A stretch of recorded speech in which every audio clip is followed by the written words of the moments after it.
Israel को तो यहूदियों ने बनाया ही, पाकिस्तान को भी यहूदियों ने ही बनाया। Why you went to Pakistan? मैंने कहा जी जमीन खरीदने गए थे। जमीन? वहां क्यों जमीन खरीदोगे? मैंने कहा यूनिवर्सिटी बनाएंगे। They will not allow you. They will allow. हमारा एक्टर जाके वहां नल उखाड़ आया था।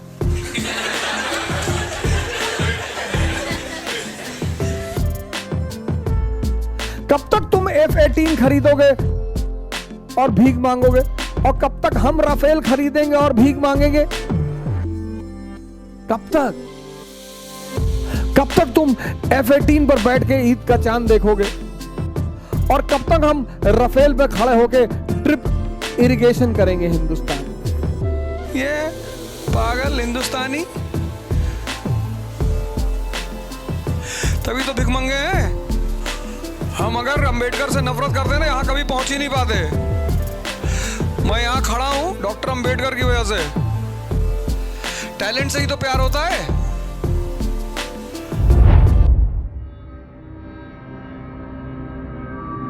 मैं आपको कहानी सुना रहा था पाकिस्तान के जन्म की, और कहानी यह थी कि जब नेशनल मूवमेंट शुरू हुआ हिंदुस्तान में, राष्ट्रीय आंदोलन, तो अंग्रेजों को इस राष्ट्रीय आंदोलन को कंट्रोल करना था, नियंत्रित करना था। तो इसको नियंत्रित करने का जो सबसे अच्छा अस्त्र उनके पास था वो था कम्युनलिज्म।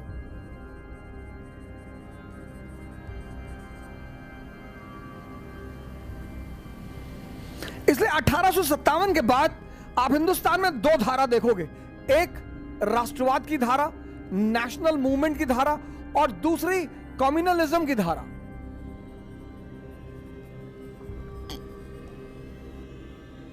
खैर, बात हमारी चल रही थी इजराइल और पाकिस्तान की। तो पाकिस्तान की कहानी मैंने आपसे बताया 1875 में शुरू हुई, एंग्लो मोहम्मडन ओरिएंटल कॉलेज की स्थापना के साथ।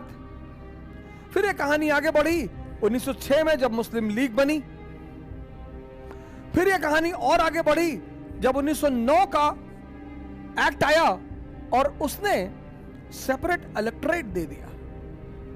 ये जो सेपरेट इलेक्टोरेट है, इसको मिंटो ने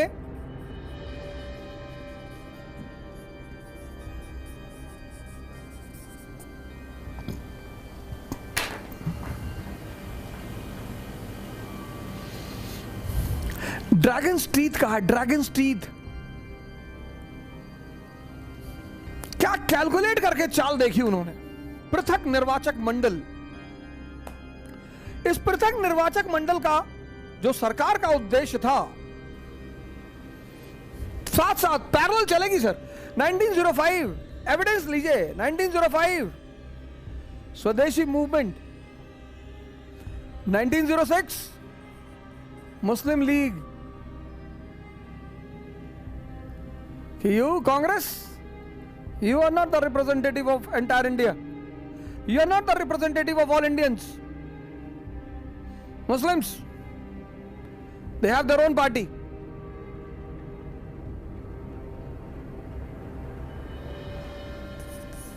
1920 non-cooperation movement. 1920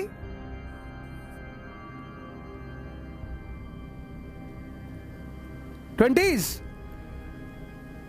24, 23, 24, 1922 to 30, golden era of communalism, series of events. Shuddhi movement, Tabligh, Tanzeem, separate electorate, 1909, separate electorate. सरकार ने कहा कि इस देश का मुसलमान बहुत पिछड़ा हुआ है। अच्छा, इस देश का मुसलमान बहुत पिछड़ा हुआ है, बैकवर्ड है। क्यों? आरएसएस की वजह से? नहीं, आरएसएस यहां कहां है? बीजेपी? नहीं, बीजेपी भी नहीं है। अरे तो फिर क्यों पिछड़ा हुआ है? नहीं, पिछड़ा हुआ है बस। अरे भैया, तो कोई तो वजह होगी, पिछड़ा रहा होगा। नहीं, पिछड़ा हुआ है। हम बस कह रहे हैं पिछड़ा है तो पिछड़ा है बस। अच्छा ठीक, चलो पिछड़ा है, फिर तो हम उसको पृथक निर्वाचक मंडल दे रहे हैं। किस लिए? सेपरेट इलेक्टोरेट दे रहे हैं। किस लिए? उसको समाज के मुख्य धारा में लाने के लिए। 1930 civil disobedience, 1930 Allama Iqbal, Allahabad session demands autonomy for Muslim dominated states. Parallel sir, parallel.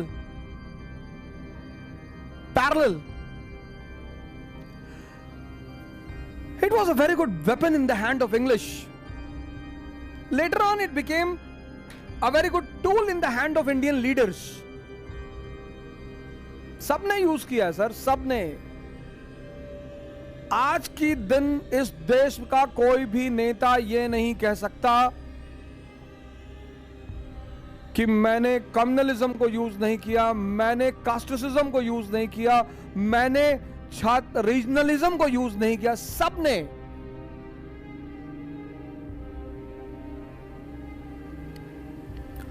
और जिसने नहीं किया वो पर्दे पर कहीं है ही नहीं। सबने।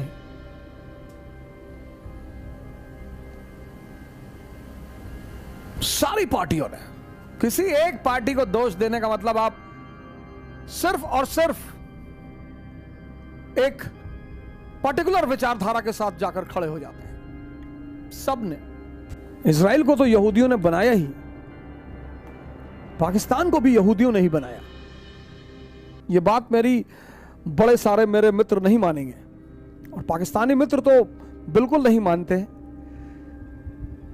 शायद उनके अहंकार को चोट पहुंचती है, लेकिन वो मेरे एक तर्क का खंडन नहीं कर पाते कि अगर मान लो तुमने ही बनाया, तुम्हारे पास नेचुरल गैस का भंडार था, ईरान से तुम्हारा बॉर्डर मिलता था, एनर्जी की तुम्हारे पास कमी नहीं थी, तुम क्यों भिखमंगे रह गए? लेकिन आज मैं इस मंच से पाकिस्तान की आवाम से अपील करता हूं कि आप भी इस मुद्दे पर विचार करें कि हमारे लड़ने से फायदा किसका और नुकसान किसका। अच्छा, तुम उसको समाज के मुख्य धारा में लाना चाहते हो जी? ओहो, तो इसको रिजर्वेशन दे दो। बात तो वही है ना।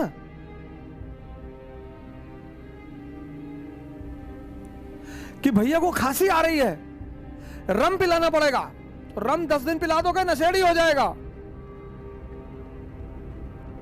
काढ़ा पिला दो, अदरक का रस मिला के पिला दो, वो भी गर्म होता है। पाए का जूस दे दो, वो भी गर्म है। नहीं नहीं नहीं, वो रम ही चलेगा इसके लिए। वहां जातिवाद नहीं पूछते। कोलंबिया ही तो पहुंचे डॉक्टर अंबेडकर, वहां किसी ने उनके साथ मना नहीं किया कि तुम्हारे साथ खेलेंगे नहीं, बैठेंगे नहीं। ये पागल हिंदुस्तानी तभी तो भिखमंगे हैं। अभी इस वीडियो को मेरी निकालेंगे। एंटी इंडिया, एंटी इंडिया, ये देखो anti India, anti India.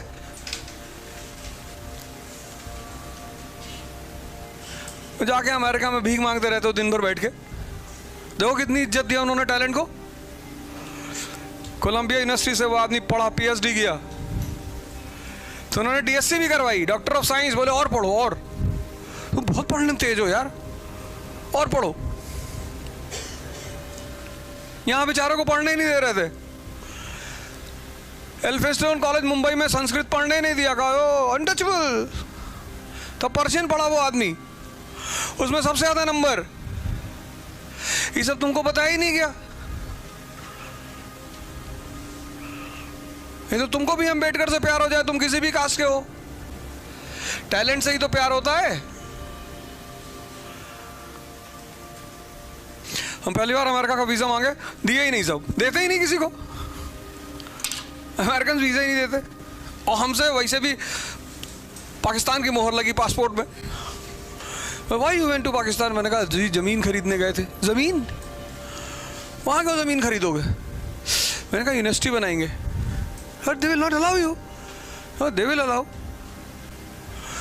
Why they will allow? It's my country. It will be integrated.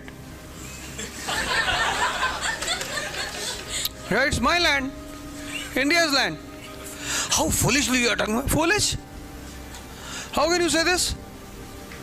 हमारी ज़मीन है। Oh, you are talking rubbish. Oh, तुम क्या चाहते हो? तुम जो आंसर सुनना चाहते हो वो बताएं। oh, हमारी ज़मीन है भैया। लाहौर हमारा एक्टर जाके वहां नल उखाड़ आया था।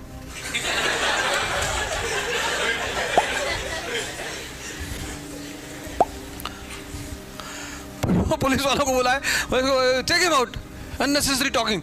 मैंने कहा अजीब आदमी यार, तुम क्वेश्चन पूछ रहे हो मैं जवाब दे रहा हूं, अब मेरा जवाब सुनो। पुलिस वालों ने कहा क्या बात है भाई साहब, क्यों बदतमीजी कर रहे हो? मैंने कहा बदतमीजी, मैंने इसे कहा पाकिस्तान हमारा है, मना कर रहा है। पुलिस वालों का एक दो गाली और दे दो। मैंने कहा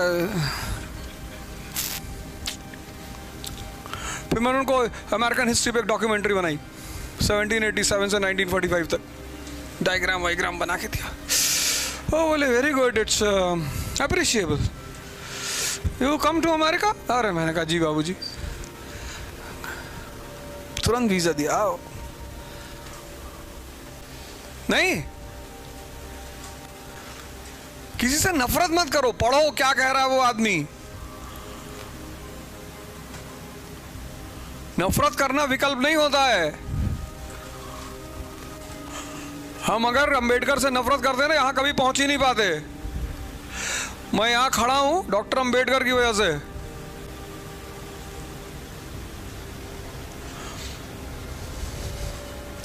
उस आदमी से मैंने सीखा कि पढ़ना है किसी भी कीमत पर।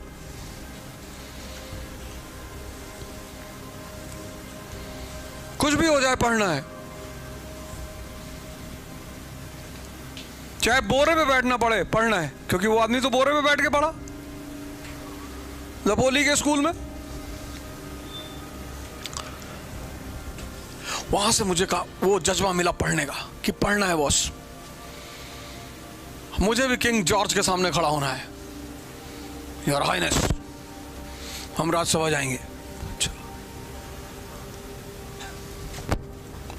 50,000 किताब पढ़ गया वो आदमी। उस आदमी की लाइब्रेरी में 50,000 बुक्स, 50,000 किताबें उस आदमी की लाइब्रेरी में थी। तुम एनसीईआरटी पढ़ने आते हो कोचिंग।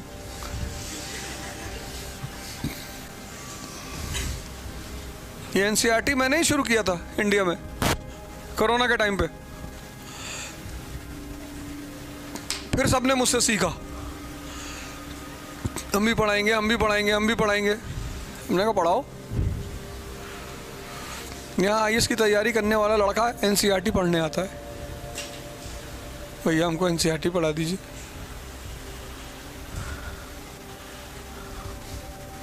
और वो आदमी 50,000, वो भी तब जब 50,000 किताब डूब गई थी समंदर में 1916, जब वहां से किताबें आ रही थी लंदन से। एक डॉक्टर अंबेडकर ने दलितों की किस्मत बदल दी। एक, क्यों, क्या मांगा उसने गवर्नमेंट से? शिक्षा। उन्होंने कहा मेरे लोगों को शिक्षा दे दो बस, हम एमपी बने ना बने, हम मिनिस्टर बने ना बने, हमारे लोगों को। आप पूना समझौता पढ़िए, पूरा आप गांधी और अंबेडकर का पूना समझौता पढ़िए, उसमें मांगे देखिए अंबेडकर साहब की गांधी जी से। शिक्षा, a part of budget will be allocated for the education of Dalits. वहां अमेरिका गए हम भी, वहां कोई किसी से बात ही ना करे। अब हमको और परेशान, कोई बात ही नहीं कर रहा किसी से। तब हमने एक नई ट्रिक निकाली, बैग लटकाया, डायरी ली, फिर अमेरिकन से इंटरव्यू लेना शुरू किया। मैंने कहा मैं Indian scholar researching your country. Oh very good, yes ask. मैंने पूछा योर डिसेंट, कहाँ से आए थे? Our ancestors Spain, South America. Oh, what are you talking? See, European country. अच्छा, European. You're too weak. मैं बोला you're weak. मैंने कहा too. हाँ, yes, too weak. फिर मैंने कहा यार इनकी लड़कियों औरतों से भी बात करना है. मैंने कहा the highest wisdom in the world is of American women. Oh yeah? फिर उनसे भी बात की. फिर जब वापस आ रहे थे तो डायरी का क्या करते तो एयरपोर्ट के ऑफिसर को ले रख ले. What is this? मेरे good, your country good. Oh yes, yes. किसी से सीखना ही तो है. एक लीडर, एक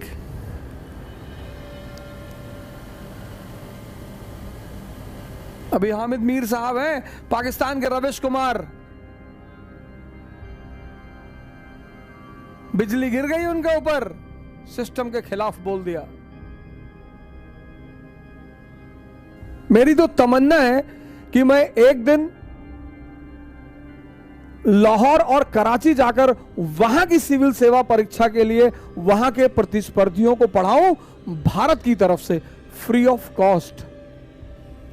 और अकेला नहीं, हालांकि उनके सिविल सर्विस में उनका अपना कोई इतिहास है नहीं, भारत का वो डाल नहीं सकते, तो यूरोप का इतिहास है. आशा करता हूं कि वो मुझे कभी बुलाएंगे जरूर. बड़ी इच्छा है मेरी कराची और लाहौर जाकर वहां की सिविल सेवा के लिए उनको पढ़ाना और उनसे कहना कि कब तक तुम F-18 खरीदोगे और भीख मांगोगे, और कब तक हम राफेल खरीदेंगे और भीख मांगेंगे,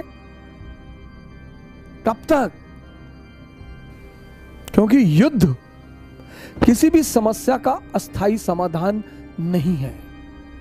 वॉर, आज मैं इस मंच से कह रहा हूं, war is not the permanent solution for any trouble in this world. दुनिया में जितनी बड़ी सी बड़ी समस्याएं सॉल्व हुई हैं, सब मेज पर बैठकर ही सॉल्व हुई हैं. कब तक तुम F-18 पर बैठ के ईद का चांद देखोगे, और कब तक हम राफेल पे खड़े होके ड्रिप इरिगेशन करेंगे हिंदुस्तान में? अगर हम वो सारा पैसा हेल्थ सेक्टर और एजुकेशन सेक्टर में लगा दें तो अगले 10 साल में तुम्हारी भी वाह वाह और हमारी भी वाह वाह. और IP इंडिया पाकिस्तान बन जाएगा इनविंसिबल पावर. कहते हैं कि रहमत अली ने कभी सपना देखा था पाकिस्तान का और पाकिस्तान बना. मैंने भी सपना देखा है IP का, इंडिया पाकिस्तान इनविंसिबल पावर.